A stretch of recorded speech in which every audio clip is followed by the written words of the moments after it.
Buenas tardes a todas y a todos.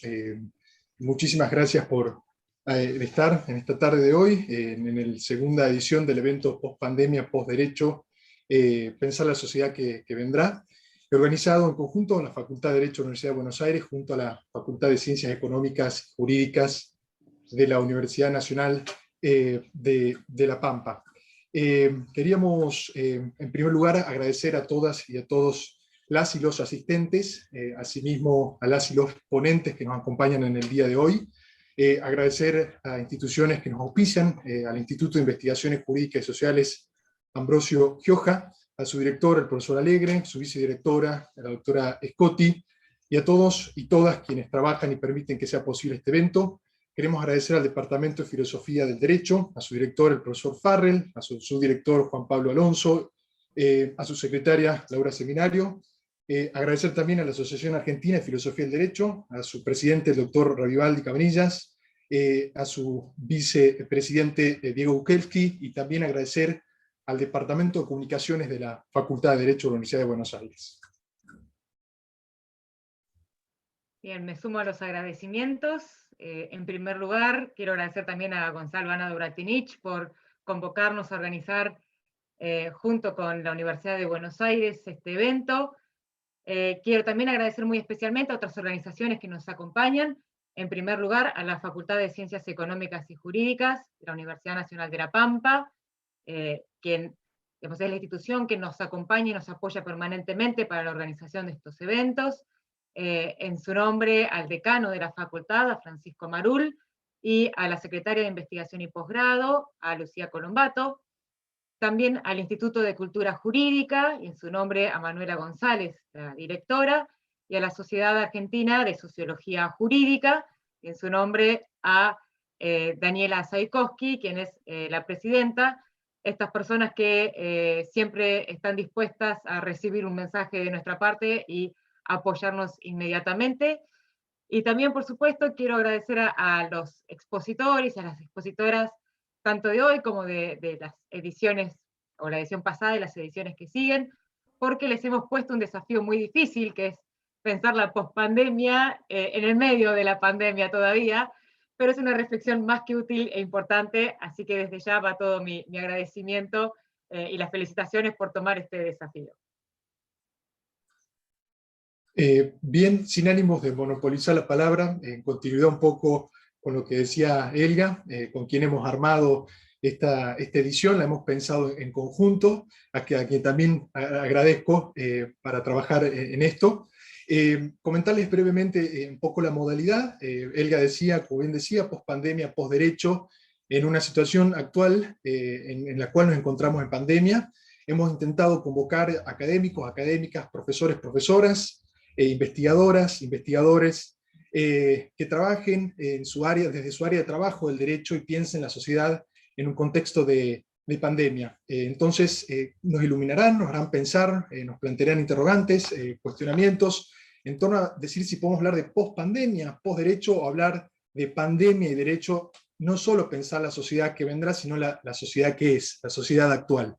En este sentido, las exposiciones serán sugerencias de lecturas, comentarios, preguntas, aproximaciones, las cuales los y las invitamos a quienes nos estén siguiendo por la página de Facebook del Instituto Gioja a poder realizar todas sus preguntas, sus comentarios, sus consultas, sus opiniones, a compartir, a disentir. Bienvenido sea todos los comentarios. Somos conscientes de a veces las limitaciones del tiempo, entonces intentaremos trasladar todas las preguntas a las y los ponentes, y si no, los y las invitamos a continuar la discusión a futuro en todo lo que surja en el día de hoy. Bien, entonces vamos a dar lugar a nuestra primera expositora, que es la abogada Paula Comas. Ella es egresada de la UBA y hoy en día es docente de la Facultad de Ciencias Económicas y Jurídicas de la Universidad Nacional de La Pampa, en las asignaturas de Teoría y Práctica Profesional 1, el taller de Ética y Práctica Profesional, y en Derecho Procesal, Civil y Comercial. También está cursando actualmente una maestría en Derecho Civil y ha sido miembro de proyectos de investigación para comentar el Código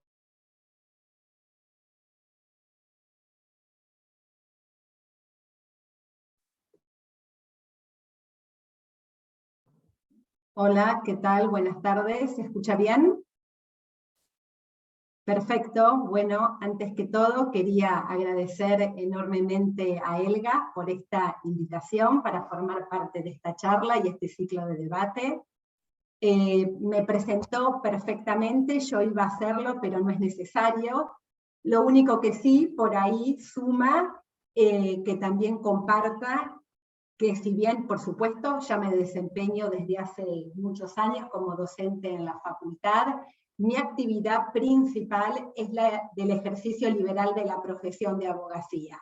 Es importante hacer, digamos, este agregado, porque de alguna manera está como muy vinculada por lo menos al tema que traje para reflexionar y debatir, que está un poco vinculada en estos desafíos que nosotros como profesionales nos vemos enfrentados en este momento de pandemia. Creo que tenemos que pensar en esta nueva abogacía para una nueva realidad que se nos ha, digamos, exhibido. Hace poquito me incorporé a la cátedra de taller de ética y práctica profesional. Esto es consecuencia de que nuestra Facultad de Económicas y Jurídicas modificó y actualizó hace un par de años su plan de estudio, y uno de los grandes y trascendentales cambios que trajo aparejado esta modificación y actualización en el plan de estudio fue la incorporación de algunas áreas del derecho que no se abordaban en el plan viejo. Entre ellas se encontró el tema de la ética profesional, y por lo tanto hoy es una materia de la que me encuentro formando parte. Por eso que cuando por ahí Elga me convocó para formar parte de estas charlas, pensé que tal vez podría ser una buena oportunidad utilizar este espacio para debatir, para reflexionar sobre cómo todos los desafíos y los cambios a los que nos enfrentó esta pandemia para quienes ejercemos de manera liberal esta profesión, nos exige una permanente revisión de nuestros deberes éticos que sabemos que se nos imponen en la regulación de nuestro ejercicio profesional.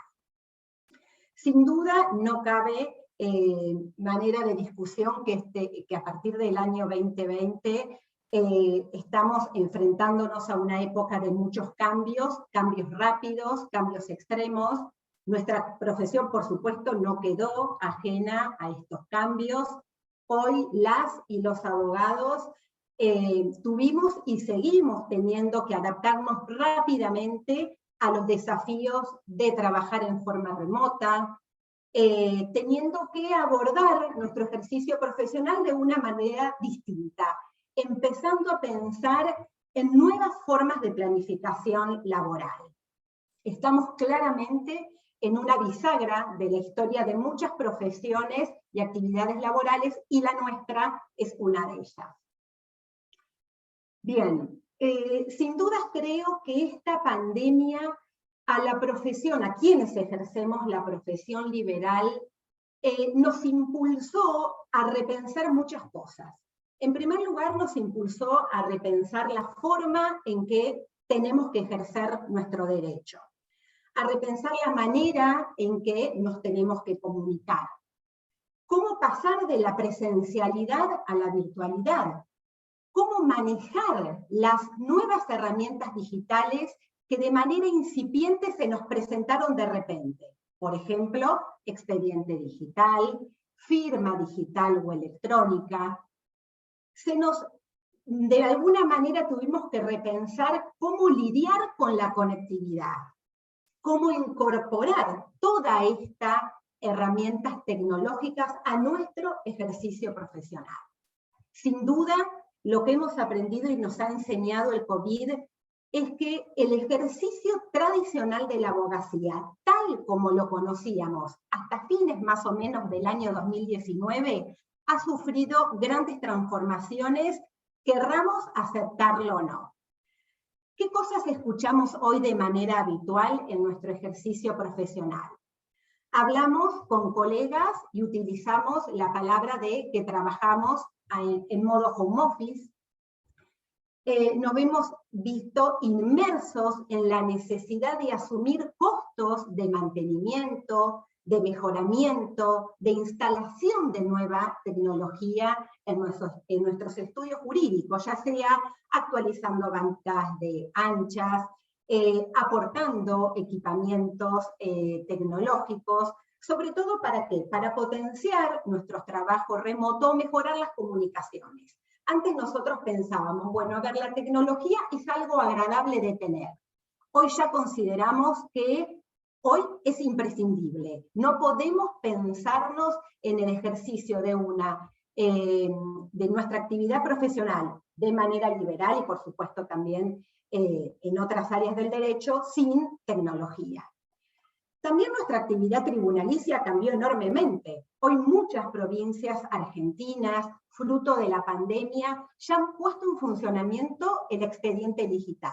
Por ejemplo, La Pampa, a partir del 1 de julio del 2020, puso de vigencia de manera repentina el expediente judicial. Se estaba trabajando en el expediente judicial, pero en nuestra provincia, de un día para otro, pasamos de trabajar en un medio de expediente en soporte papel a un expediente digital. De alguna manera se nos impuso un nuevo modo de gestionar nuestros expedientes. Sin dudas, eso por supuesto también modificó nuestra manera de llevar adelante la procuración de las causas. Hoy los pasillos de tribunales están vacíos. Todo lo que sucede en la vida de nuestros expedientes lo conocemos a través de la página oficial del Poder Judicial del lugar en donde nosotros tenemos nuestra jurisdicción. También se modificó la manera de vincularnos con las distintas reparticiones públicas y privadas. Organismos como ANSES, AFIP, bancos, otras reparticiones que nosotros solemos frecuentar, registro de la propiedad inmueble, registro de la propiedad automotor, son espacios en donde se hizo masivo el teletrabajo. Hay asistencias mínimas físicas al lugar de trabajo, y eso generó también que muchas de las comunicaciones entre el Poder entre el Poder Judicial y esos organismos se realicen mediante comunicaciones electrónicas, y por lo tanto también generó una reducción bastante importante de nuestra tarea diaria de tener que recorrer los pasillos de esos organismos. ¿Y qué decir de la manera en que se nos modificó el modo de llevar adelante nuestra consulta jurídica? Y por supuesto también la manera de contactarnos con nuestros colegas y de vincularnos con el tribunal. Hoy, usualmente, como profesionales, llevamos adelante y evacuamos las consultas jurídicas a través de celulares, de mails, de páginas web, de redes sociales. Ya se nos ha hecho usual participar de videoconferencias para tener reuniones con colegas, para llevar adelante audiencias, sea audiencias de mediación o audiencias judiciales programadas. Y para eso utilizamos innumerable cantidad de aplicaciones y opciones que tenemos disponibles. WhatsApp, Facebook, Instagram y demás. Entonces, frente a todo este cúmulo de cambios, que solo nombré algunos, seguramente que quienes me están escuchando se les van ocurriendo otras ideas y otras cuestiones que la pandemia nos obligó a enfrentarnos. Entonces, desde un punto de vista o desde una mirada ética, ¿cómo podemos vincular todos estos cambios que la pandemia generó o ocasionó obligadamente en nuestro ejercicio profesional con los deberes éticos que nos imponen nuestros códigos de conducta? Es decir, vale la pena también sentarnos a reflexionar sobre los retos éticos en el ejercicio del derecho en este nuevo periodo que creo que podemos seguir diciendo que es de pandemia y no de pospandemia. ¿Por qué? ¿Qué tenemos que pensar para hacer algunas reflexiones preliminares para trabajar estas reflexiones? En primer lugar, sin duda, tenemos que partir de la base que la abogacía cumple una función central en cualquier sistema democrático. Nosotros somos, como profesionales, los encargados de alzar la voz y activar los mecanismos constitucionales para que se pueda ejercer y garantizar la defensa de los derechos de todas las personas y el cumplimiento de todas las obligaciones. Por eso nuestra profesión tiene un piso de responsabilidades y comportamientos que no podemos sobrepasar, porque si lo hacemos, afectamos claramente esta función social y la jerarquía y el rol que ocupa nuestra profesión en esta institucionalidad. Sin duda, todos los autores doctrinarios que hablan de la ética en nuestra profesión están de alguna manera contenten en considerar que nuestra profesión se caracteriza por su jerarquía, por el respeto, por la seriedad, la solidez técnica y la honestidad de todos quienes ejercemos esta profesión. En este contexto, nosotros tenemos organismos que son los guardianes, por supuesto, de que se cumplan estos deberes éticos. Son, obviamente, los colegios públicos de abogados, quienes de cada una de nuestras jurisdicciones, quienes son los que cumplen con estas funciones de regular nuestro ejercicio profesional, de supervisar y también de controlar la disciplina de nuestra actividad profesional que fue delegada por el Estado. Más o menos todos los códigos éticos que hoy por hoy se encuentran vigentes en las distintas provincias de nuestro país cuentan con un catálogo más o menos similar de deberes éticos de los abogados. Hay principios rectores que forman parte de los deberes fundamentales de los abogados que surgen de todos los códigos por igual y que parten de la base que el abogado y las abogadas debemos en nuestro ejercicio profesional actuar con lealtad, con probidad y con buena fe. Este es un principio que debe recorrer transversalmente todo nuestro actuar profesional. Y cuando hablamos del deber de lealtad, hablamos del deber de lealtad pensando que esta es una cualidad que se relaciona con la fidelidad que nosotros como profesionales tenemos con nuestros clientes. Y acá debemos cumplir acabadamente este objetivo mediante la mejor defensa de los intereses de los clientes que nos lo han confiado, y de esa manera entonces trabajamos el deber de lealtad. También podemos hablar de la probidad. La probidad es otra cualidad que se nos impone y que está vinculada con la honestidad y la rectitud. Y por último, este principio rector nos habla de la buena fe. Y esta buena fe está vinculada con la certeza de que un profesional debe tener respeto a la verdad y se materializa de alguna manera con el actuar correcto que todos debemos tener frente a nuestros clientes. Ahora bien, sin duda entonces, esta función social que tenemos como abogados y como abogadas, en nuestro carácter de auxiliares de justicia y colaboradores de la administración, en la medida que debemos actuar con lealtad, probidad y buena fe, estos principios rectores desprenden otros deberes éticos que necesariamente también debemos cumplir como deberes fundamentales de los abogados. Y acá es donde llego a este deber que, por ejemplo, nosotros lo consideramos un poco olvidado, pero que creo que está vinculado con estos desafíos que nos trae la pandemia, que es el deber de atender de manera permanente a nuestra capacitación profesional. Este es un deber ético que, por ejemplo, en nuestro Código de Conducta de la Pampa no se encuentra regulado, pero sí se encuentra regulado en el Código de Ética expresamente de la Capital Federal en su artículo 10. Este es un deber que no solo que, por ejemplo, en nuestra provincia no se encuentra específicamente regulado, sino que luego no existe por parte de los colegios públicos ningún deber de monitorear si se cumple o no se cumple nuestro deber. Este deber, digamos, de capacitarnos permanentemente. Sobre todo porque nuestros sistemas no están preparados ni prevén una revalidación de nuestros títulos de abogado.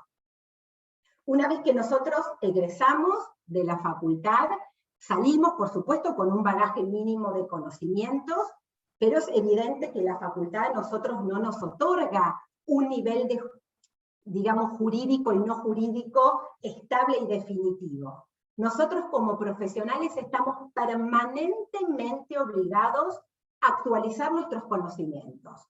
En primer lugar, porque hay un incesante renovar legislativo. Hoy por hoy hay una inflación normativa que nos obliga permanentemente a estar, digamos, frente al aprendizaje y a la adquisición y actualización de los conocimientos jurídicos. Eso ya lo sabemos, pero hay más. Este deber va más allá.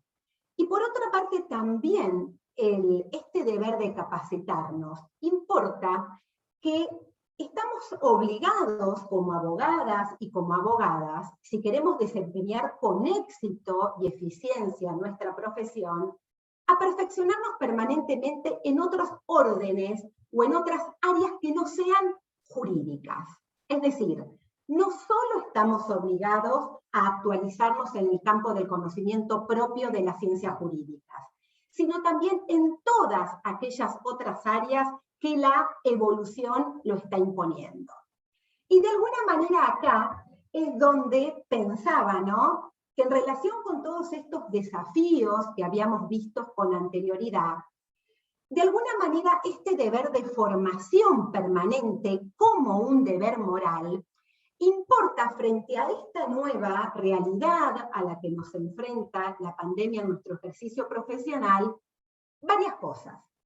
Por un lado, nos está obligando a estar permanentemente actualizados de la legislación de emergencia que prolifera día a día y que aparte incide de manera directa e indirecta en nuestro ejercicio profesional. Normalmente es normativa compleja, se nos presenta sin dar aviso, pero al mismo tiempo se nos exige. Y por lo tanto tenemos que estar permanentemente atentos e informados de esta legislación que va surgiendo. Solo a modo de ejemplo, desde el inicio de la pandemia y luego de la implementación del expediente electrónico, nuestro Superior Tribunal de Justicia aquí en La Pampa ha emitido más de 40 acordadas vinculadas directamente con nuestro ejercicio profesional. Es decir, en menos de un año y medio han sido más de 40 acordadas las que nosotros debemos permanentemente mantenernos informados y actualizados porque son de aplicación inmediata en los procesos. En segundo lugar, hay otra cuestión muy importante.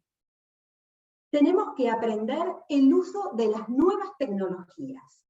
¿Por qué? Porque el aprender el uso de las nuevas tecnologías nos va a permitir poder llevar adelante un uso adecuado en la gestión de los expedientes electrónicos.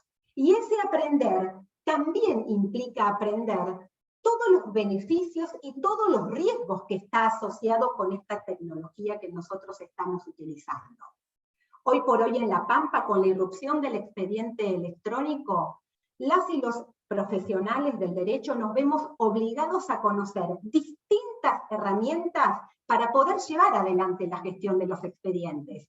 No tenemos opción, no podemos esperar, tenemos el deber de capacitarnos si queremos llevar adelante de manera leal las causas que nos han de manera confiable entregado a nuestros clientes. Hoy por hoy, la informatización, al menos de los expedientes en La Pampa, le exige entonces al profesional un esfuerzo distinto y le exige adquirir nuevos conocimientos. Siempre uno piensa que los conocimientos van llegando con el tiempo y con la práctica, pero ojo, acá el problema es que se nos impuso el uso obligatorio de un expediente electrónico y esto nos convocó a una capacitación urgente. No podemos esperar, no hay opción. Nuestros deberes morales no nos dan en este caso la libertad para poder capacitarnos. No podemos aquí ver si queremos aprender o no las herramientas del sistema informático o decidir conocer o no la nueva normativa. Hoy debemos cumplir con este deber ético de diligencia y en particular yo creo que también aquí el gran desafío los tenemos aquellos profesionales que hace tiempo que ejercemos la profesión. Es bastante, digamos, creo, ¿no?, que quienes están comenzando o se encuentran al comienzo de la actividad dan por sentado que tienen mucho que aprender. En cambio nosotros, que ya llevamos años en el ejercicio de la profesión, creemos que ya conocemos todas las reglas del juego.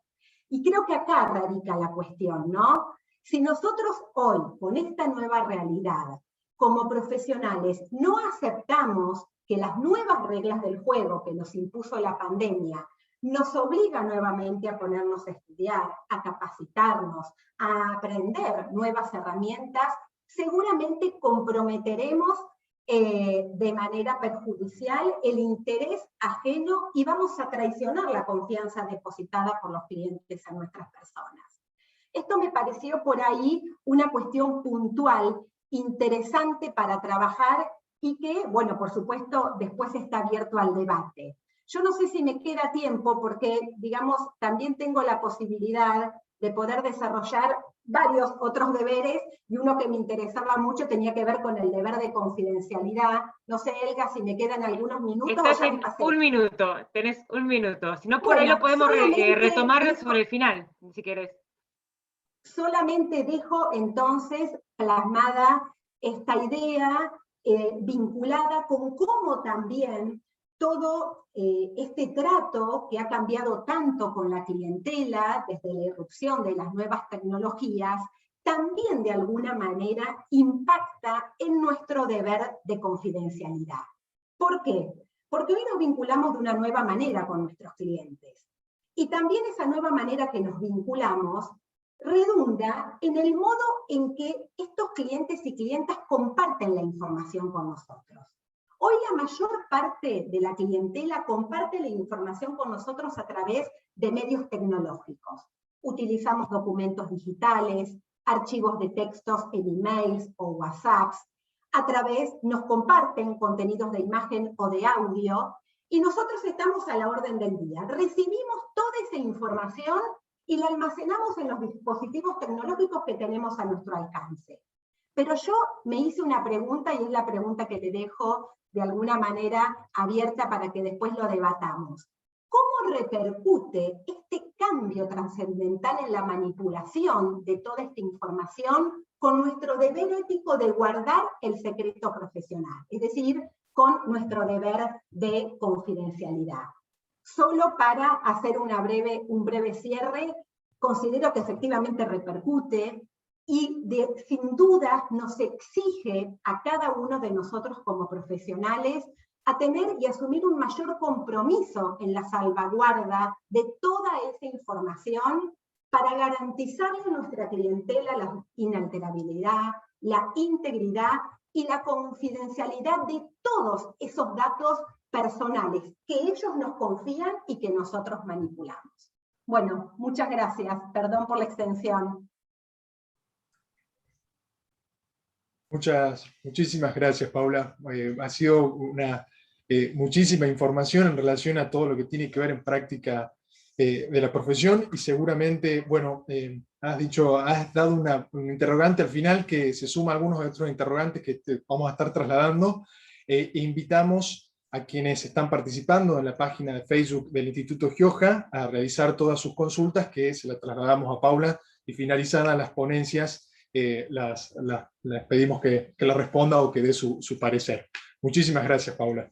Continuamos con la ponencia, la exposición de Karina Alejandra Andriola. Karina, de la Universidad Nacional de La Plata, es profesora por la Universidad Nacional de La Plata y la Universidad Nacional de La Pampa. Es especialista en Derecho de Familia de la Universidad de Buenos Aires, especialista en docencia universitaria por la Universidad Nacional de La Plata, maestranda en Derecho de Familia, Infancia y Adolescencia de la Universidad de Buenos Aires y doctoranda en Ciencias Jurídicas por la Universidad Nacional de La Plata. Karina.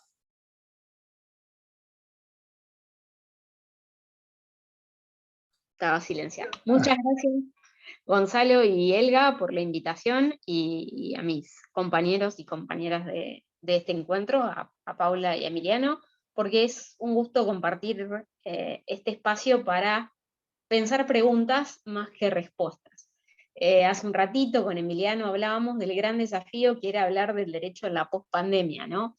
Y voy a reconocer que estuve mucho tiempo pensando, bueno, ¿de qué aspecto hablo? Por mi parte, además de ser docente e investigadora en la Universidad de La Plata, también ejerzo como abogada y como mediadora, entonces me resulta un poco difícil escindir mis trayectorias y mi día cotidiano en pensar estas reflexiones. A ver, cuando pensaba sobre qué venir a compartir con ustedes, y un poco retomando algunas de las cuestiones planteadas en el encuentro anterior por Isolina Dabove y las referencias que nos traía la literatura, pensé en el trabajo de la novela literaria de Saramago, Intermitencias de la muerte. Quienes hayan leído la novela van a encontrar cómo empieza. Y la novela arranca porque un día la muerte dejó de aparecer. Me dirán, pero qué morboso traer este tema justamente en este contexto de COVID. Pero tiene una gran potencialidad en este contexto donde no pasa exactamente eso, sino pensar cómo social y jurídicamente se modificaba la vida social en base a un hecho que había dejado de suceder. Entonces, socialmente, y eso es lo magistral de la obra, empiezan a decir, y bueno, y todos quienes se dedicaban a los servicios fúnebres no tienen trabajo, porque no fallecen personas. Y después hay más personas ancianas, entonces la pirámide poblacional crece y también crecen las personas económicamente pasivas, entonces tenemos que pensar económicamente cómo vamos a sostenerlas, cómo crecen los servicios de cuidados hacia adultos mayores, y así un sinfín de cuestiones que nos permiten traslucir cómo está organizada la vida social en base, entre otras cosas, a uno de estos hechos. ¿De dónde venía a traerla esta idea?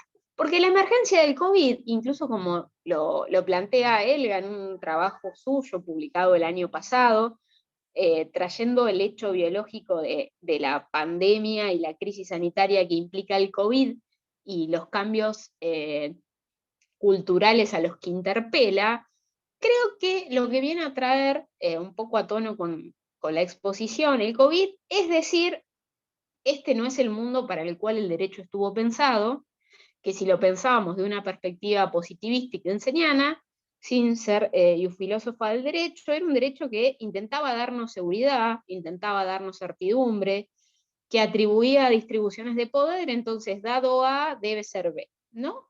Y que desde la teoría crítica, como quizás un antípoda al positivismo, nos planteaba analizarlo a la luz de las disputas del poder.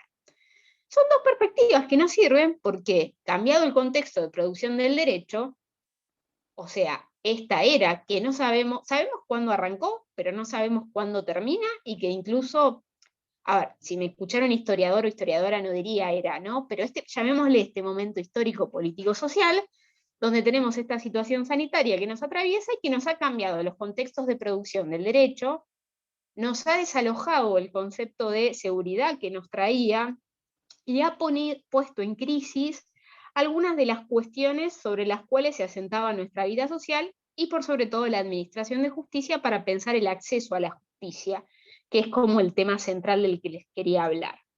A ver, esas tensiones, que son un poco las categorías de las cuales yo trabajo desde la investigación sociojurídica, tienen que ver con la tensión entre espacio y vida pública y vida privada, las tensiones vinculadas a la materialidad de los espacios, de los cuerpos y al territorio, ¿no?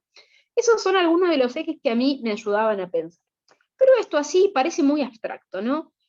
Y entonces yo después, cuando pienso en acceso a la justicia, pienso un tema con el cual yo me vinculo para investigar, que tiene que ver con la concepción de vulnerabilidad, con aquellos sectores y sujetos vulnerables, que es una categoría que también es para representar al COVID, y intento ejemplificarlo a través de dos grupos vulnerables, ¿no? Unos son los y las consumidoras, que es una categoría bastante más amplia, tiene que ver con el capitalismo, y otros son las personas en situación de violencia. Bueno, el mundo antes del COVID, incluso cuando yo enseñaba Derecho Civil 1, enseño, ¿no? Explicaba uno de los atributos de la persona, que era el domicilio, ¿no? Hablaba de la responsabilidad de los dependientes cuando daba persona jurídica, del domicilio y sus consecuencias, pero ¿qué pasa? Si yo, por ejemplo, me remonto a febrero del año 2020, las personas, por ejemplo, antes de que estuviera esta situación sanitaria, compraban pasajes de avión, ¿no? Compraban servicios turísticos. ¿Pero qué pasó? El mundo cambió. Bueno, pero no solo el mundo cambió y que no podemos movernos por cuestiones sanitarias. En esto de hablar de la materialidad y la circulación, si yo pienso cuáles eran los caminos de acceso a la justicia, si yo compraba un pasaje de avión y después no me daban el pasaje de avión, bueno, en primer lugar, si lo compraba por internet, por ejemplo, en Despegar o en alguna empresa, estaban abiertas. Yo iba, hacía el reclamo, llamaba por teléfono, alguien me atendía al teléfono. ¿Pero qué pasó? Hay espacios que perdieron su materialidad. Y en esa materialidad perdimos quienes nos atiendan el teléfono, empezamos a encontrar que tenemos chats que nos tiran respuestas automáticas y que nunca terminan de satisfacer nuestras demandas, y ahí encontramos que pasó el tiempo, y ahí encontramos que las maneras, los espacios y los obstáculos de acceso a la justicia que conocíamos antes, hoy son otros. No solo son otros, que tienen que ver con esto de perder la materialidad, las respuestas automatizadas, la falta de respuesta. Cuando pienso en términos de persona jurídica, tiene que ver en esta situación de poder que se torna cada vez más desigual, y tiene que ver con que el derecho en principio no cambió. ¿Por qué? Porque si no puedo hacer el reclamo administrativo, que se suele hacer, incluso sin acompañamiento de abogado o abogada, tengo que pensar en la vía judicial. Por ejemplo, si eso me pasa a la ciudad de La Plata, provincia de Buenos Aires, para pensar también los andamiajes legislativos territoriales vinculados al derecho procesal, tengo una ley de mediación prejudicial obligatoria. Y la ley de mediación prejudicial obligatoria, si bien pasamos de tener audiencias presenciales a audiencias virtuales, me sigue pidiendo un mecanismo de notificación que, excepto algunas empresas que han declarado sus domicilios y los hacen públicos para recibir, me encuentro con empresas que no han brindado ni aceptan en la etapa de mediación, distinto a lo judicial, notificaciones electrónicas. También me encuentro que si no tienen la misma jurisdicción, no me funcionan mandamientos y notificaciones, que tardó bastante más en ponerse en actividad, entonces tengo que pensar en mandar una carta documento o hacer una notificación ad hoc. Pero llego, por ejemplo, a esa oficina de turismo que estaba pensada como una actividad económica antes de este momento histórico pandémico, y veo que no hay nadie. Y el portero me dice, pero hace meses que acá no viene nadie. Y digo, ajá, y no puedo notificar. Y si no puedo notificar, no puedo llevar adelante una audiencia válidamente, y en algún momento me van a volver a reabrir.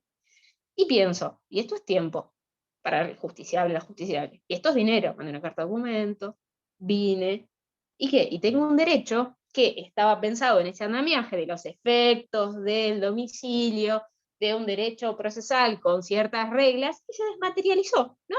¿Y quién sigue? Y nuevamente vemos cómo se reconvierte esa relación de poder desde la teoría crítica, y vemos que ese derecho que nos daba certezas, que nos daba dado A debe ser B, si ante el incumplimiento puede recurrir a tal y tal institución, y que lo vemos incluso más, a ver, reconfigurado con una serie de incertidumbres. Pienso nuevamente un ejemplo vinculado a personas, mujeres especialmente, o disidencias en situaciones de violencia, y pienso en mis temas de investigación, ¿no? Yo antes investigaba eso, el acceso a la justicia de las mujeres víctimas de violencia en el Departamento Judicial de La Plata. Yo construí un recorte, construí un objetivo y construí una metodología. Esa metodología, ¿qué implicaba? Que yo iba a la Administración de Justicia y cuando tenía suerte me ponía a hacer observaciones participantes en las puertas de los juzgados. A veces podía hablar con alguna justiciable porque me sentaba a esperar en la mesa en el hall, ahí en los lugares previos a la recepción. A veces tenía suerte y lograba acceder metodológicamente dentro de un juzgado, entonces podía observar el funcionamiento del organismo, accedía a los expedientes en formato papel, e incluso muchas veces llegaba a mi recorte y a las justiciables que accedían a la justicia cuando estaba en ese espacio físico por la mañana.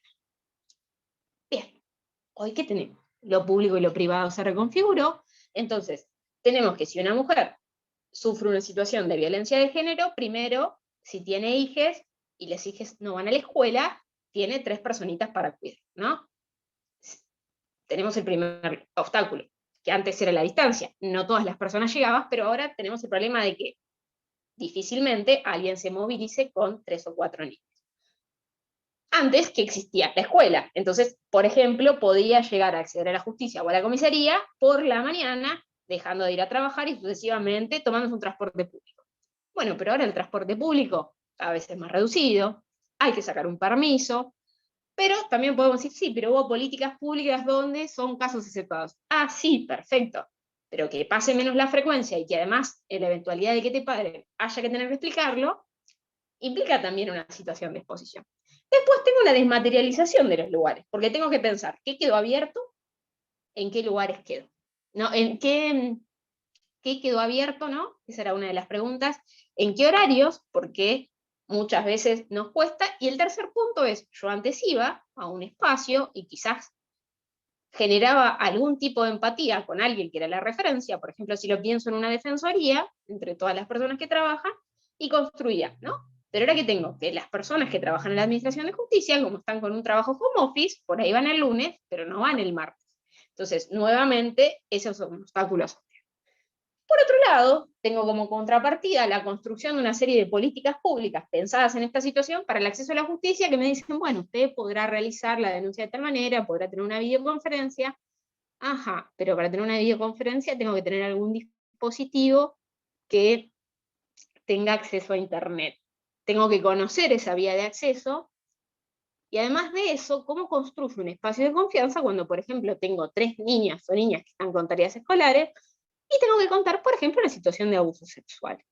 Porque claramente no es fácil la construcción de confianza y el acceso a la justicia si yo tengo a mis 3 hijos rondando por el lugar, no sé cómo voy a poder acceder a la tecnología y tengo que contar hechos de esta manera.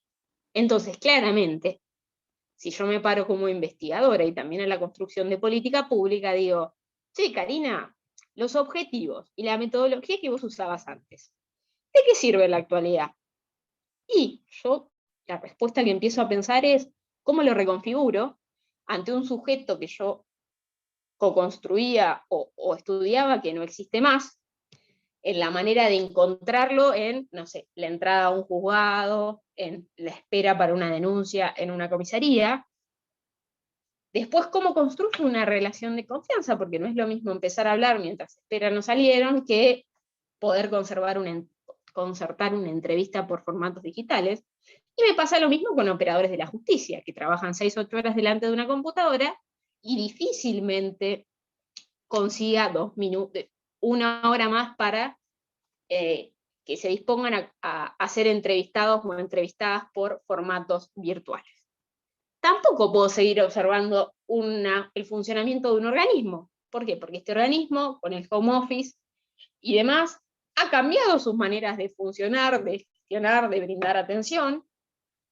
Por otro lado, también me encuentro que al haberse ampliado algunos espacios para realizar acompañamiento y asesoramiento, si quiero analizar cuantitativamente cuánto aumentaron las denuncias o cuánta violencia hay, las fuentes que relevaban antes no me alcanzan, porque tengo que agregar estas otras, entonces tengo que pensar, bueno, comisarías, denuncias a tal línea, denuncias a esta otra, denuncias a esta otra. Pienso a veces, cuanto más bocas hay, cuántas veces las personas tienen que recurrir una y otra vez hasta efectivamente resolver la situación, por ejemplo, de violencia de género. Y por otro lado, pienso, ¿cuán efectivo en términos de acceso a la justicia resultan, por ejemplo, las líneas y demás? ¿Y cómo lo mido? ¿Por qué? Porque resultan efectivas en un contexto y en un lugar que es este contexto pandémico. como antes no lo tenía, no lo puedo comparar. No solo no lo puedo comparar, que si yo, como política pública, no tengo abierto todos los organismos de la misma manera, la misma cantidad, tampoco puedo saber si las personas las mujeres optarían por ir directamente a una defensoría o un abogado, o arrancar la ruta crítica por el acompañamiento de alguna línea o de alguna política, ¿no? Y tampoco puedo pensar esa hipótesis en la medida de que no esté solucionado el cuidado y esté en la casa con el agresor, por lo cual ese es un punto interesante, como lo decía Paula, donde tenemos que reconfigurar la manera que atendemos, ¿no? Porque no podemos decirle, che, hacemos una videollamada y me contás, y tenemos a la persona rondando, que es uno de los aspectos que han trabajado las políticas públicas, y ahí tenemos un montón de cuestiones metodológicas y del conocimiento que puedo producir, y me pregunto, ¿no? ¿Cómo hacemos para producir un conocimiento socialmente útil, tanto desde lo científico como para la construcción de políticas públicas,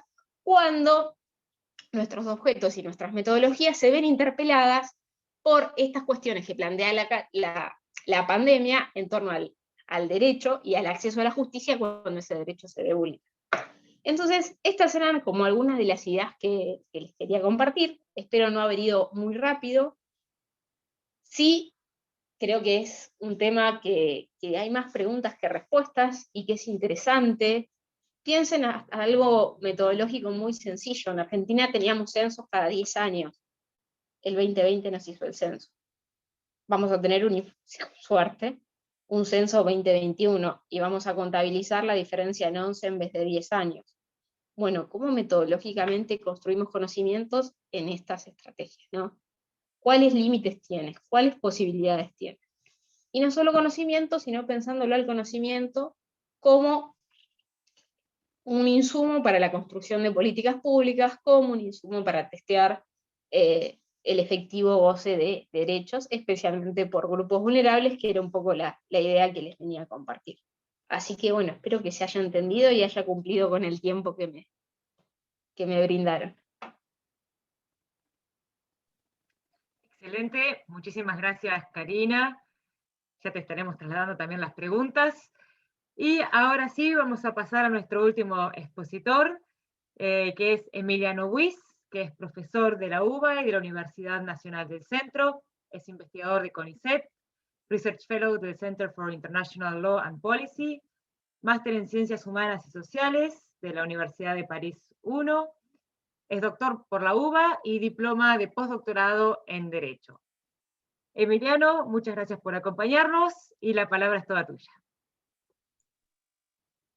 Bueno, muchas gracias, Elga, muchas gracias, Gonzalo. Me sumo acá a los agradecimientos, no solo por la convocatoria, ya nos sentimos honrados del solo hecho de estar acá conversando un poquito, sino además por la logística del armado de un evento como este, que debo reconocer, y acá comparto las impresiones de Karina, con quien charlábamos hace un ratito, que nos ha sacado de nuestra zona de confort, por varios motivos, ¿no? Agradezco también que en el cambio de orden yo salgo muy beneficiado, porque puedo aprovechar de manera consistente las intervenciones tan claras de Paula y Karina, y quizás valerme del hecho de que hablaron antes para utilizar algunas de sus ideas a la hora de abordar mi problemática o mi tema. El otro punto, además, que me parece interesante, y eso también creo que debemos agradecer particularmente, es el hecho de que desde la academia y desde la investigación uno suele estar acostumbrado a enfrentar temáticas muy específicas, ¿no? Es decir, los desafíos del conocimiento nos llevan a la microespecialización, y cuando de pronto me vi enfrentado a un título como Pospandemia y Posderecho, todo aquello que uno coloca, digamos, como espacio de cierta tranquilidad en el microámbito al que uno se dedica desde el punto de vista científico, bueno, se desmorona rápidamente. Entonces, enfrentado a un tema tan amplio, lo máximo que voy a poder hacer es simplemente sugerir en una especie de fluir de la conciencia algunas ideas que me ha despertado un poco esta convocatoria. Además, aprecio mucho que creo que va a haber espacio para conversar, porque si bien mi área de especialización es el derecho internacional y la historia del derecho, es decir, está un poco apartada, digamos, de las áreas sobre las cuales Paula y Karina centraron su atención. Creo que hay una serie de elementos en mis reflexiones que van a servir como una especie de eco de estos problemas y de estas temáticas en el plano del derecho internacional. Así que espero desde ese lugar poder sumar algunas preguntas más a las que Paula y Karina hacían referencia. Lo primero que me parece a mí implica la dificultad de enfrentarse a un tema, digamos, en un foro como este, es la palabra pospandemia, ¿no? Que a mí me ha quitado el sueño durante un par de noches, desde que recibí el mail de Elga y Gonzalo invitándome para charlar, porque en su momento yo guardaba la secreta esperanza de que cuando este evento se realizara, efectivamente estuviésemos en la pospandemia, y en realidad veo que a medida que avanza el tiempo, me van llevando la línea de la pospandemia un poquito más allá. Pero lo cierto es que cada vez que uno se enfrenta a una palabra, digamos, con el prefijo pos, genera una serie de sensaciones particulares, ¿no? Es decir, es un prefijo que uno implicaría concebir naturalmente como algo temporal, es decir, una pospandemia es lo que viene después de la pandemia, y en esta idea de la temporalidad hay un elemento de transición, ¿no? Pareciera, y en mi ámbito del derecho internacional, cada vez que hablamos de post implica necesariamente transicionar hacia cierto espacio de mejora, ¿no? Estoy pensando en las justicias post-conflicto, estos espacios de transición de épocas de crisis o de épocas de emergencia o de conflicto armado, que efectivamente va conduciendo hacia un espacio de relativa normalidad. Y entonces, si pensamos esta idea de pospandemia, no solo en términos temporales, como lo que va a venir después, sino como un espacio de transición hacia un estado de cosas diferente, bueno, quizás haya algunos elementos para eventualmente aportar a la discusión. Cuando uno piensa en estas transiciones y en estos momentos tan difíciles como los que vivimos, yo suelo en general recurrir a la etimología de la palabra crisis, ¿no? Que me parece que es significativo para pensar el momento que estamos atravesando, ¿no? Cuando los griegos hablaban del concepto de crisis, mostraban un momento de ruptura, pero un momento de ruptura que habilitaba una instancia de juicio, ¿no? Una instancia de juicio que efectivamente permite repensar una situación anterior y proponer alguna instancia de superación, ¿no? Entonces, si esto es así, quizás este evento pueda contribuir a salir, digamos, de la cotidianidad del coronavirus y poder compartir algunas ideas respecto de cómo aprovechar la crisis para proponer eventualmente algunas miradas particulares. Y las miradas que yo voy a proponer no tienen quizás tanto que ver con el ejercicio del derecho en términos prácticos, sino más bien con las miradas que desde la academia tenemos sobre el fenómeno del derecho, ¿no? Es decir, cómo la experiencia de la pandemia nos ha sacado de nuestra área, digamos, habitual y nos coloca necesariamente en un momento de superación de nuestros propios conocimientos jurídicos y nos enfrenta a desafíos que siempre existieron, pero que no sabíamos que están ahí. Eso es un poco la idea de lo que quiero mostrar a la hora de pensar cómo reflexionar sobre los dilemas de la pospandemia, en particular respecto de lo que decimos y lo que pensamos con relación al derecho internacional. Una de las características, me parece a mí, de la experiencia pandémica, si lo podemos llamar así, es que, por un lado, demostró una tensión que creo que es una tensión muy fuerte, ¿no? Entre, por un lado, un fenómeno claramente global y, por otro lado, experiencias extremadamente individuales, ¿no? Es decir, por un lado, es cierto, la pandemia nos interpeló a todos, la pandemia nos atraviesa a todos, no hay lugar en el globo que no haya sentido las repercusiones, digamos, del efecto de la pandemia. Es un problema de estos que llamamos problemas verdaderamente universales, ¿no? Es decir, en mayor o menor medida, cualquiera de nosotros y nosotras hemos, de alguna manera, sentido los efectos globales de la pandemia. Karina mencionaba hace un ratito, por ejemplo, el tema de la restricción de movimientos, ¿no? Que ha caracterizado, digamos, en múltiples lugares los efectos de este fenómeno. Pero al mismo tiempo la pandemia dio a conocer algo que es casi como la contracara, digamos, de esa globalidad, que es el hecho de que la afectación de la pandemia se dio en distintos lugares y en distintas personas de manera muy diferente, ¿no? Y pareciera que la pandemia ha sido, de alguna manera, replicada en términos de reacción, de modo muy diferente, de distintos ángulos y de distintas perspectivas, ¿no? Y eso me parece que es un punto de partida interesante, ¿no? Percibir una tensión entre la universalidad por un lado y las experiencias particulares por el otro. Es decir, cada uno de nosotros seguramente puede contar historias vinculadas con la pandemia, historias mínimas de la pandemia, desde nuestras propias ópticas personales. Y al mismo tiempo todos reconocemos que la pandemia ha sido un fenómeno que nos afectó a todos de manera global, ¿no? Entonces, en esa tensión es donde me parece a mí que puede haber una interesante aproximación al fenómeno del derecho internacional. ¿Y por qué digo esto? Porque el derecho internacional se ha construido como un fenómeno de características universales. Digo, si hay algo global, es el derecho internacional y su pretensión de funcionar como lenguaje jurídico común para los distintos estados del planeta. Y al mismo tiempo, el derecho internacional, que ha construido su homogeneidad sacrificando las miradas regionales, locales, nacionales, particulares, no puede ser entendido si no es a través de esas perspectivas locales que ese derecho internacional genera, ¿no? Es decir, la misma tensión entre globalidad y particularismo que uno puede encontrar en el fenómeno de la pandemia, uno también lo puede encontrar a la hora de enfrentarse teóricamente al derecho internacional.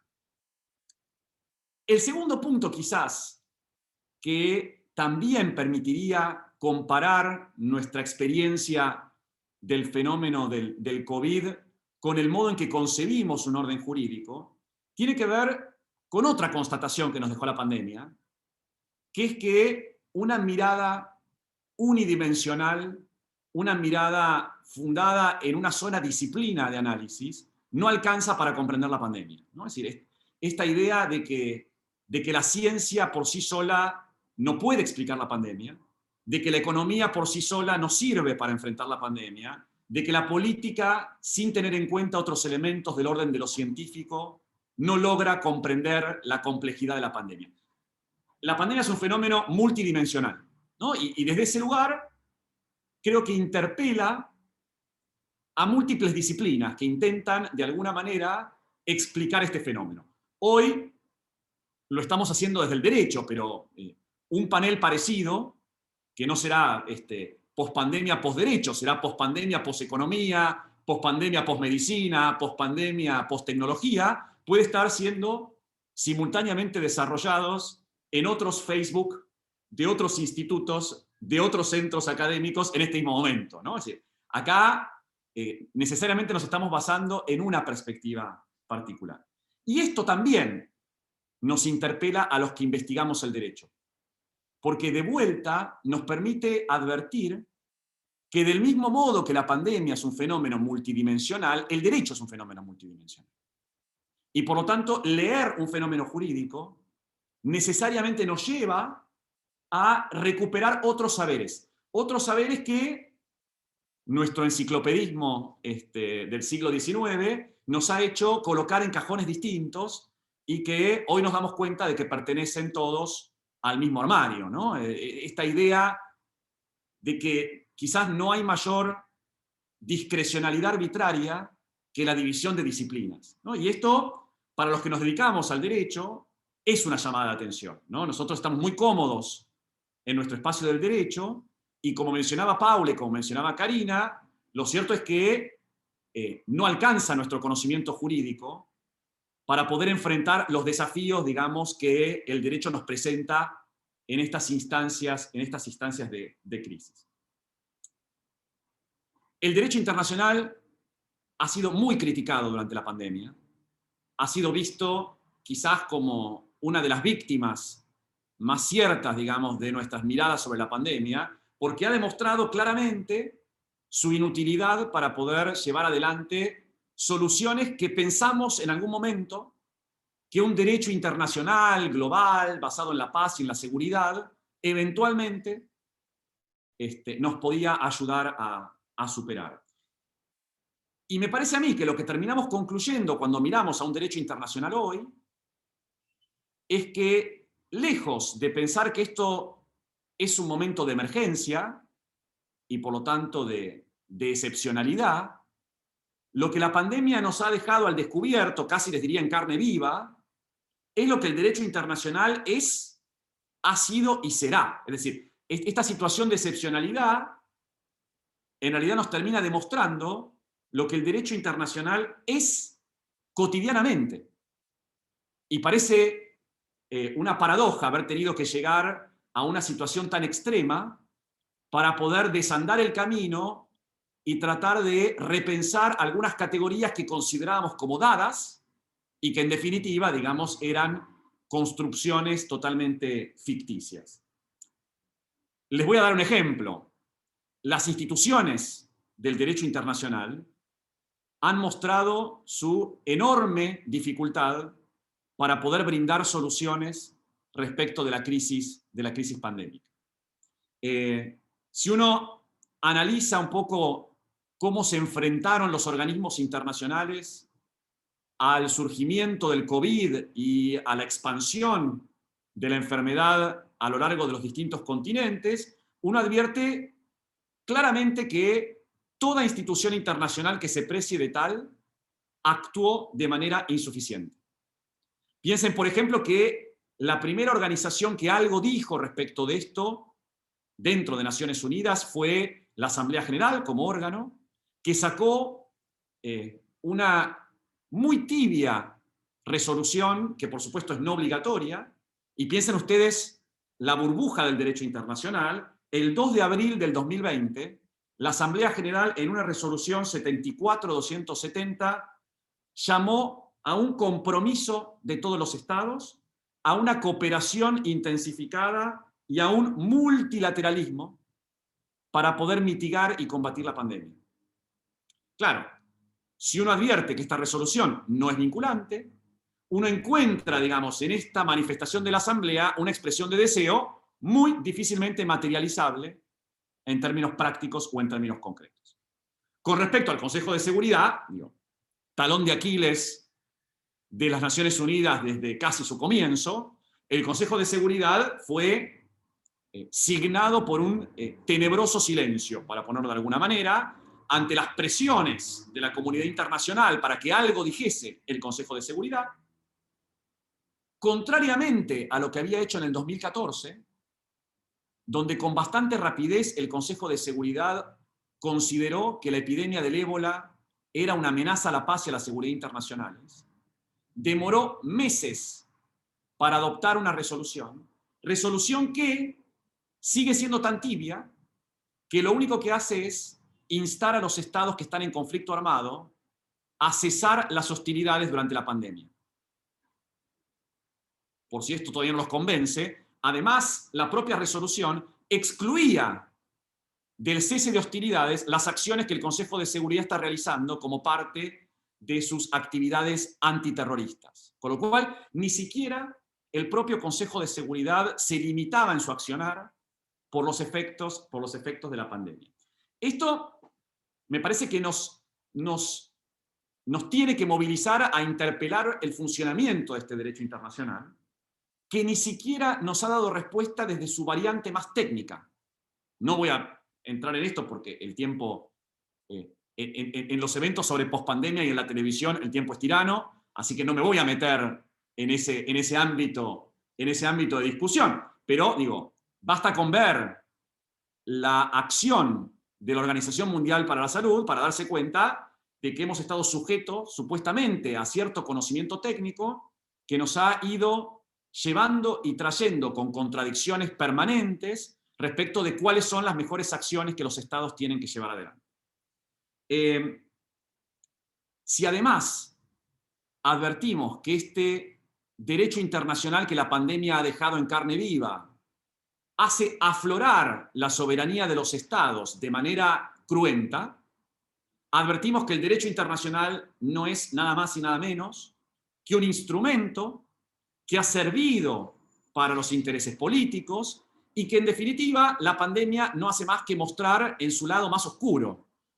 Un derecho internacional que de ninguna manera supera los problemas de la soberanía nacional, sino que al contrario responde precisamente a los intereses a veces mezquinos de muchos estados que, valiéndose de estas normas del derecho internacional, bueno, suelen dotar a sus propias farmacias de centenares de vacunas, cuando otros estados del planeta no tienen el acceso ni siquiera a una mínima posibilidad de conseguir una vacuna en el mercado. Entonces, esta idea idealizada del derecho internacional como un orden que establece una seguridad internacional, que genera un espacio de superación de los conflictos, en rigor de verdad, por lo menos es mi lectura, se revela como un orden jurídico que no solo tolera, sino que además es parte inherente de una distribución de poder, y acá retomo lo que decía Karina hace un ratito, una distribución de poder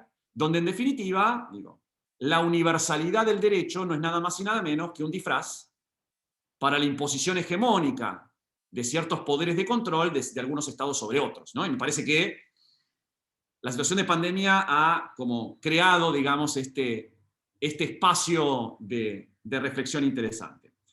El último punto que me interesa incorporar tiene que ver con otra constatación que me parece que nos hace descubrir otra de las ficciones del derecho internacional, ¿no? La primera ficción que acabo de mencionar es esto del derecho internacional como construcción jurídica idealizada, racional, que permite superar de manera efectiva los problemas a los cuales se enfrenta el planeta.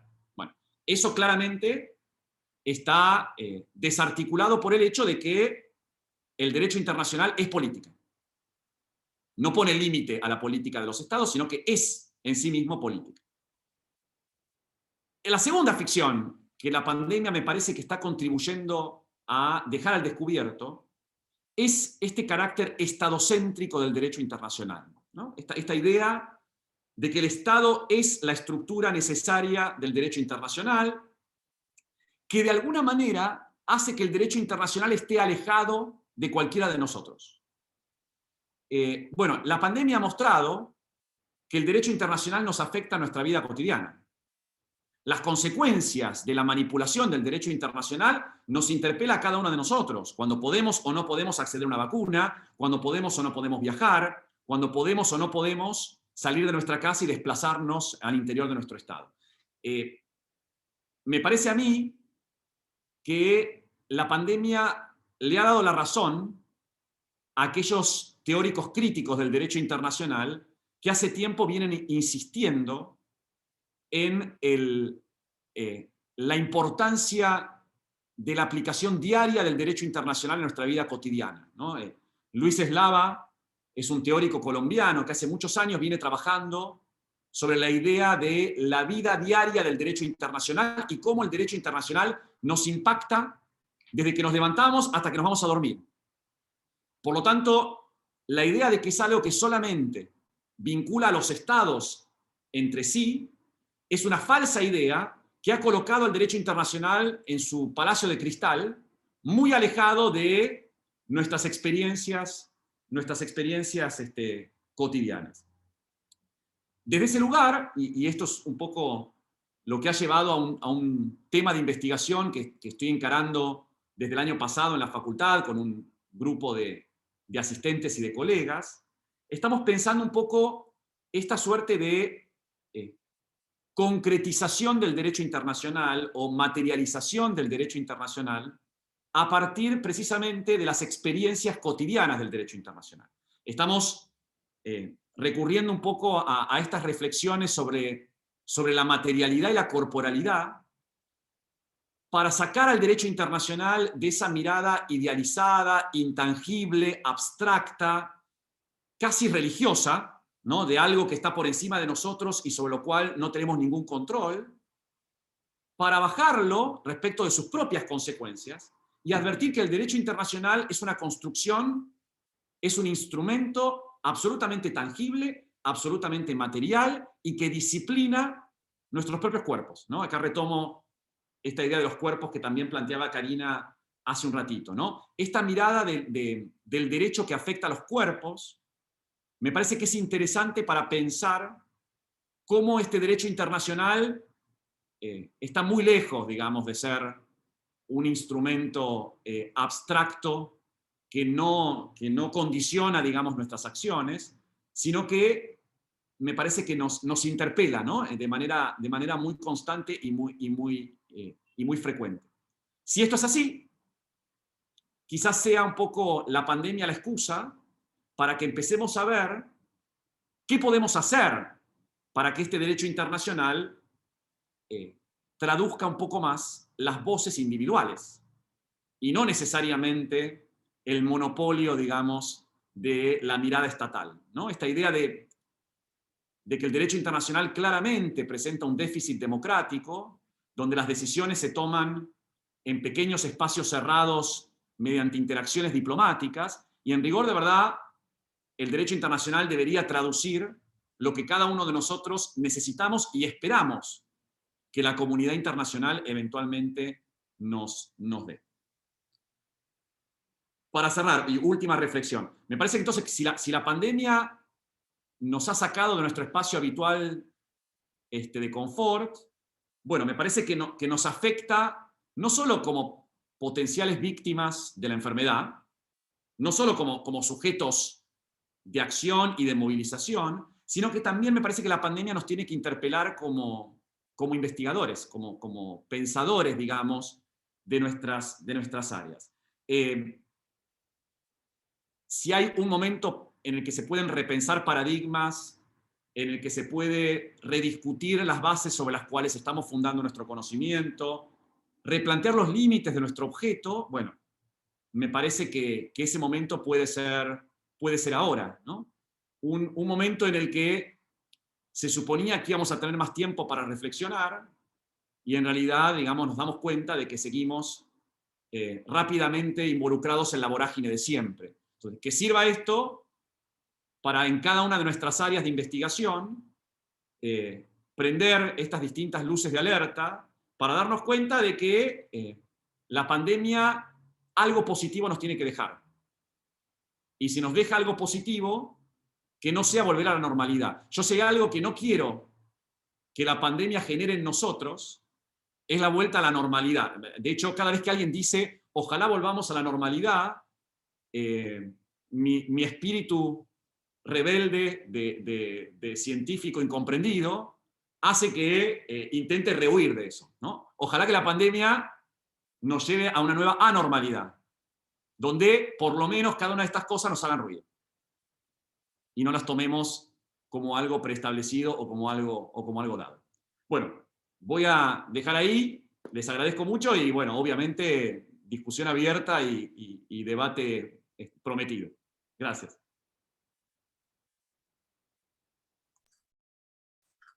Muchas gracias, Emiliano, muchísimas gracias. Nos queda ahí en el tintero la idea de ficción, déficit democrático, Estado, crisis, construcción, y quizá todo ese conjunto de conceptos e ideas nos llevan a lo último que planteaste, abrir el debate, abrir las consultas, los comentarios, las preguntas. Los y las invitamos a quienes están asistiendo desde el Instituto, de la página de Facebook del Instituto Gioja, a realizar sus preguntas, consultas, dudas, comentarios. Nosotros y nosotras hemos trasladado sus preguntas ya a las y los ponentes, entonces mientras tanto vamos a ir haciendo, damos lugar a Paula para que intervenga en relación a las consultas que le hemos realizado. Perfecto, muchas gracias. Bueno, excelente Karina y Emiliano. La verdad me siento muy chiquita al lado de ustedes, no hago demasiada investigación, pero bueno, un granito de arena en esto de pensar nuestro ejercicio profesional, creo haber aportado. Acá Luisiana, que se ve que ha escuchado atentamente, ella me pregunta si, según mi experiencia, considero que la profesión es reacia a la virtualidad. Yo creo que no, yo creo que un poco tiene que ver con este deber moral, deber ético, de tener que capacitarnos, de alguna manera lo que nos hace reacio a la virtualidad.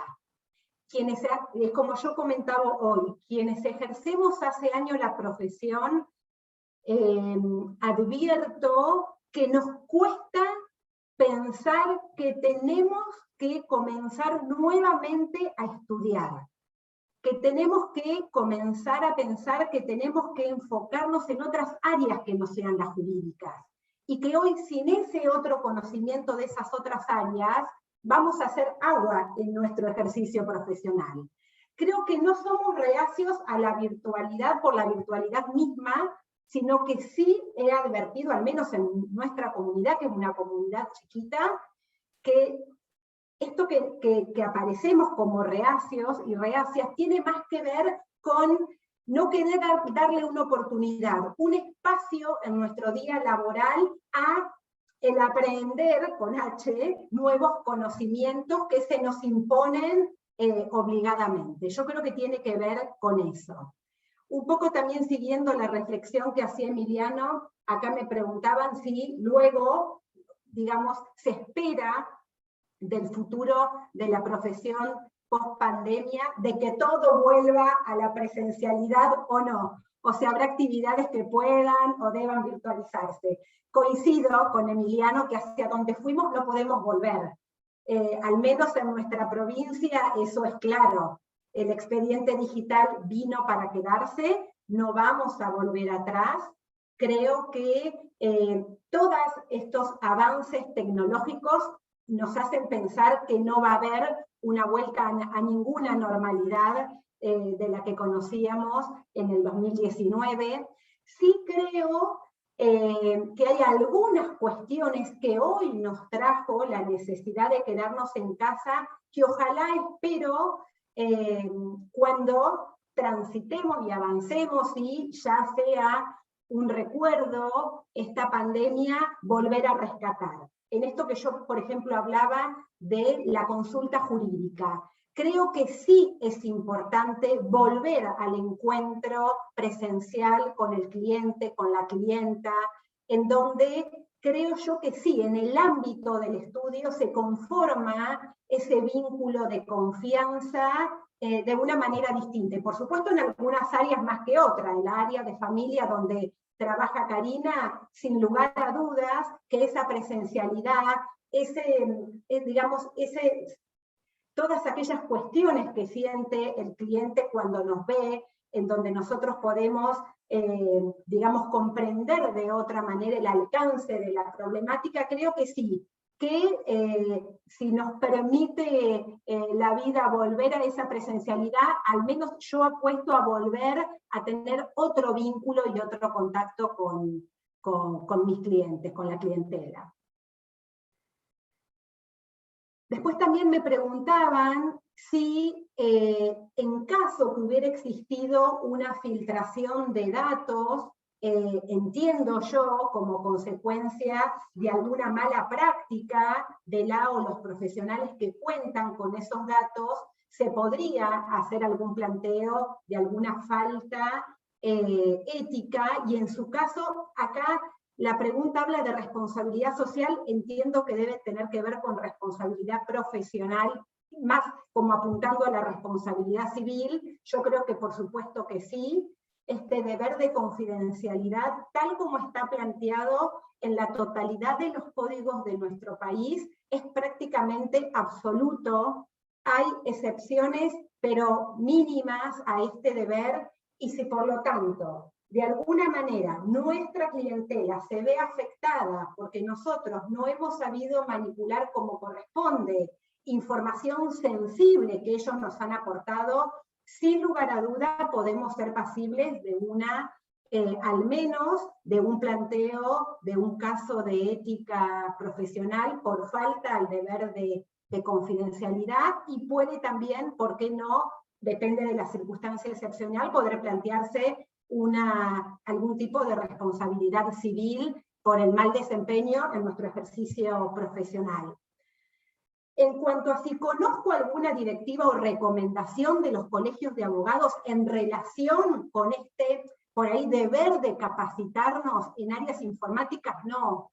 La verdad que no, por lo menos no he leído nada. De hecho, he tratado de trabajar como para también aportar hoy casos jurisprudenciales que se pudieron haber planteado en este último año y medio vinculado con deberes éticos que de alguna manera se generan como consecuencia de las nuevas situaciones que nos enfrentamos en nuestro ejercicio profesional, y no hay absolutamente nada. En primer lugar, no hay demasiado porque los tribunales de ética no son proclives a exhibir y publicar, por lo menos en muchas provincias, las decisiones y los fallos que han dictado, y puntualmente el Colegio Público de la Capital Federal, que sí realmente tiene un material interesante como para mantenernos informados, nada de esto ha trabajado al respecto, ni tampoco he visto programas, capacitaciones, cursos en donde a nosotros se nos ofrezca la posibilidad de capacitarnos puntualmente en esta materia. Y la última pregunta que me hacen es, alguien me comentó que además del deber de los abogados y abogados de capacitarnos en informática, me preguntaban si había algún reclamo desde los profesionales hacia los organismos públicos, por ejemplo, qué pasa con el mal funcionamiento de los sistemas en los poderes judiciales, etc. Lo cierto es que al menos en nuestra provincia, lo que yo advertí a partir de la pandemia es que el colegio de abogados y abogadas se ha reactivado. Yo creo que nosotros como profesionales nos ha florecido como esta cuestión colaborativa, esta cuestión de cooperación frente a los problemas que hemos tenido que enfrentar, y al menos el colegio en nuestra provincia ha sido gran receptor de todos nuestros reclamos, y en cumplimiento de una de las funciones que tiene como colegio, que es la de bregar por una correcta administración de justicia, y de alguna manera proponer las medidas que juzgue pertinente para que esta administración de justicia se cumpla correctamente, sí ha hecho, digamos, ha tomado todos los reclamos, y a través del colegio nosotros hemos logrado poder poner en conocimiento de los diferentes organismos las problemáticas a las que nos enfrentamos día a día en el ejercicio de nuestra profesión. Con lo cual, esos reclamos, al menos en nuestra provincia, yo siento que lo hemos podido canalizar a través del organismo que corresponde, que es del Colegio de Abogados, que es el organismo por excelencia que nos representa.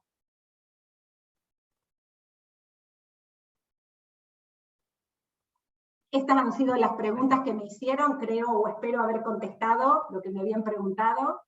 Muchas gracias, Paula, muy clara. Y Karina, ahora te damos la palabra para que puedas contestar también tus preguntas y comentarios. Bueno, las preguntas que yo recibí, una se vincula, bueno, a alguien que trabaja en una defensoría pública y plantea que ve estos obstáculos, a lo cual, más que respuestas, yo planteo la pregunta de cuáles son los nuevos obstáculos en cuanto al acceso a la justicia y cómo tenemos que abordarlo, generar estrategias, o al menos identificarlos y no quedar en un como si, ¿no? Como si nada hubiese pasado, o como si las soluciones que diéramos dieran un resultado automático, soluciones, llámese desde prácticas a políticas públicas. Y repensar cuáles son los viejos obstáculos que reaparecen, se reconvierten, se reconfiguran.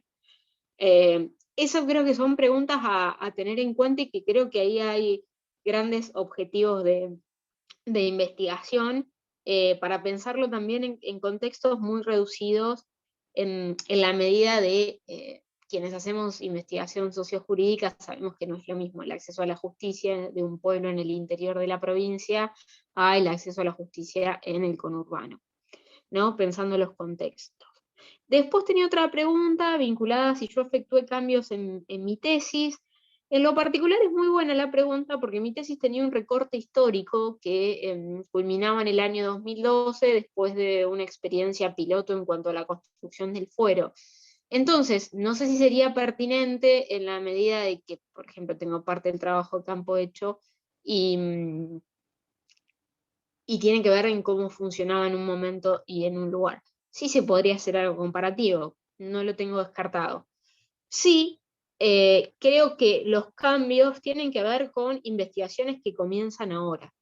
En mi caso particular, también vinculado a mi trayectoria académica, trabajo educación jurídica, y ahí sí que estoy convencida que no podemos investigar de la misma manera. Antes en la facultad podía entrar a cualquier clase, las clases eran de acceso público, entraba, podía hacer una observación participante o no participante, podía en el pasillo encontrarme con algún estudiante para una encuesta, para una entrevista, y hoy el acceso al muestreo es distinto, y también, por otro lado, también es distinta la enseñanza que se lleva a cabo desde las distintas modalidades de la educación a distancia o virtual. Sobre las líneas de investigación y acción, ¿no? Y la importancia de su preponderancia actual. Es una opinión muy personal en la medida de que van a existir otros y otras colegas que quizás no piensan lo mismo sobre la necesidad de su protagonismo, y también creo que se juegan las resistencias, donde hay poder siempre hay resistencia. También cómo pensamos esta excepcionalidad, que de tan excepcional se está volviendo una nueva normalidad o anormalidad, y para qué queremos producir conocimiento, o qué queremos extraer, pensando en lo que traía Emiliana sobre lo positivo. Y traigo otro ejemplo. A ver, si yo hoy investigo incumplimientos o fijación de cuotas alimentarias, no es lo mismo el contexto para analizar su fijación y su componente cuando uno de los pilares de la estructura del cuidado, que cumplía un cuidado presencial y fuera del hogar, eran las escuelas. Entonces, bueno, yo divido entre dos progenitores, progenitoras en el caso que los haya, tanto tiempo de cuidado. Bueno, ahora, porque tenía 4, 6, 8 horas en la escuela. Bueno, ahora todo eso cambia. Entonces, es una base nueva. Si yo lo estudio como si, bueno, puedo plantear una investigación histórica, incluso los historiadores y historiadoras me matarían porque me dirán, pero para hacer una investigación histórica tiene que tener otros requisitos. Sí, no, pero para pensarla en este recorte temporal, bueno, ¿qué pasaba antes? Y pensar quizás alguna comparación en, bueno, qué se mantiene y qué cambió, y lo mismo que se investigo de cómo se construyen hoy, y qué cambiaría o qué nos serviría si, por ejemplo, en esta nueva normalidad o anormalidad, en algún momento la presencialidad de la escuela vuelve y salimos del espacio privado. Entonces ahí creo que hay un interdiálogo, y que también puede ser una investigación acotada a un contexto o una circunstancia en particular. Bueno, y sacando la pandemia, sino otras circunstancias que dieran lugar a que un eslabón de la estructura del cuidado, que implica cierta espacialidad fuera del hogar, desapareciera por el motivo que fuere. No sé si se entendió, pero bueno, lo intenté.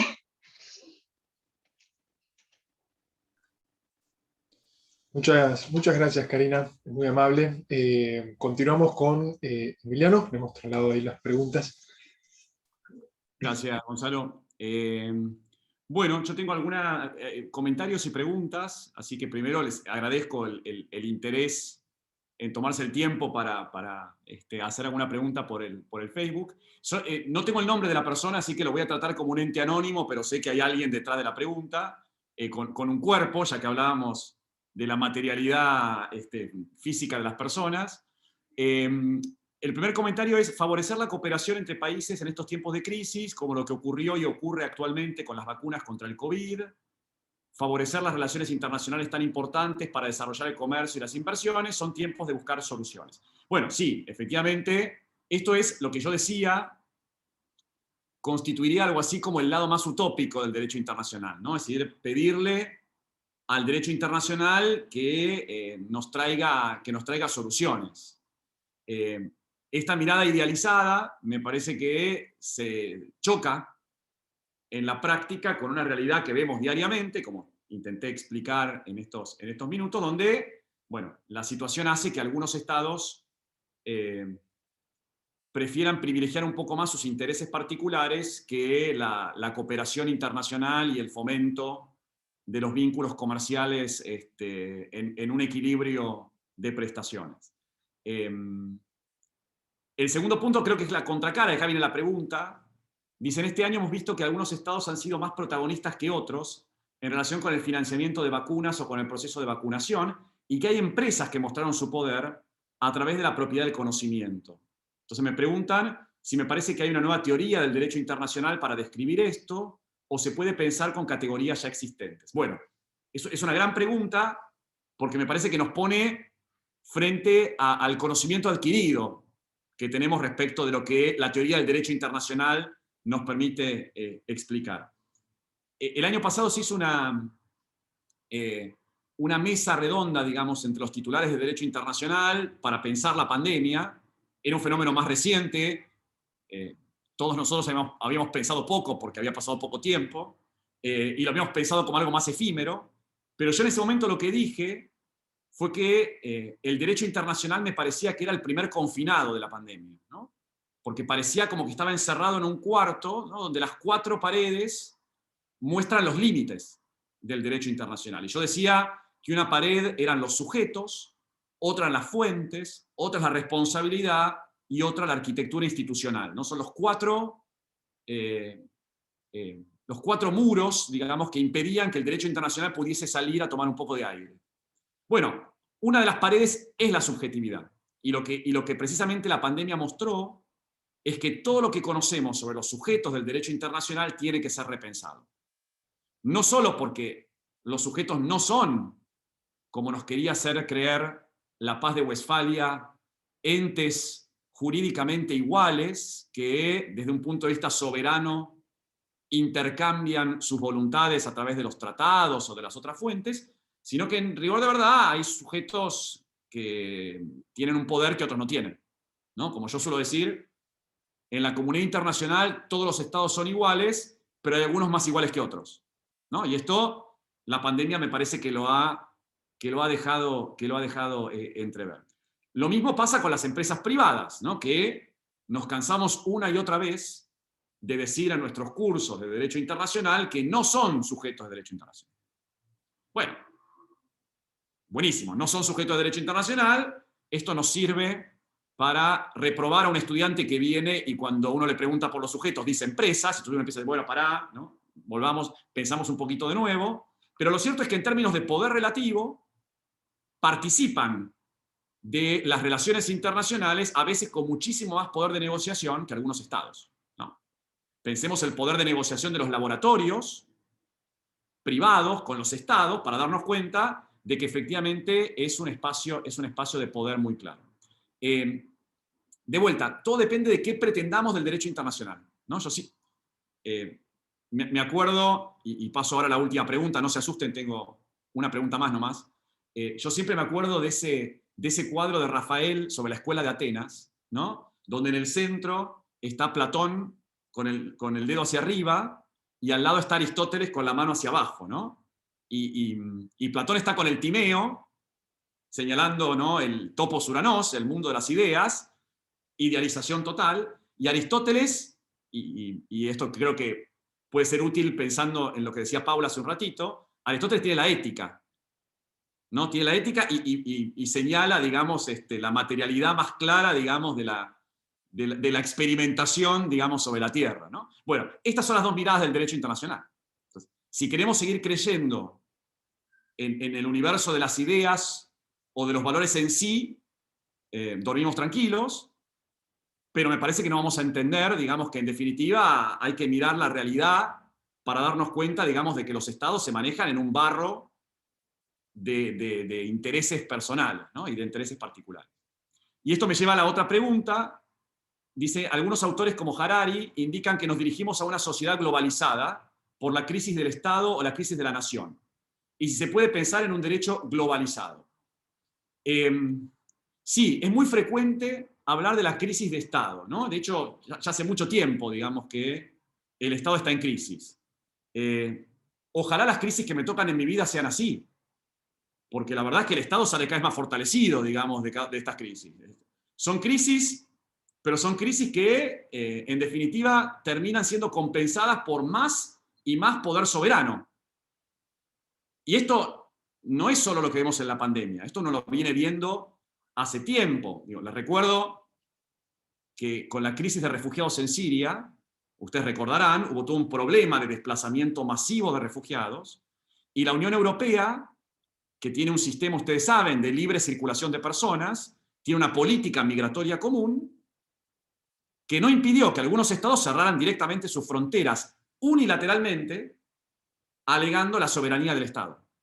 Entonces, ¿cómo? Hay un espacio de integración en el que uno delega ciertas facultades migratorias, pero después, cuando me conviene, saco del bolsillo, digamos, la carta del cierre de fronteras y de la soberanía. Entonces digo, hay una crisis de soberanía y una crisis de Estado hasta que al Estado le conviene volver a recuperar ese poder que supuestamente estuvo delegando. Y entonces yo tengo como ciertas dificultades para advertir esa idea de la crisis de un Estado. Por lo tanto, cada vez que escucho hablar de un derecho globalizado, me da un poquito de alergia, ¿no? Porque si hay algo que se pretende globalizado, es porque alguien quiere que se globalice. Y si alguien quiere que se globalice, eso no es globalizado, sino que es una imposición hegemónica con ciertos intereses detrás. El derecho internacional es un derecho europeo, que a partir del siglo XVIII, del siglo XIX, empezó a expandirse con categorías europeas que hoy todos compramos como que son universales. Pero no es universal el derecho internacional.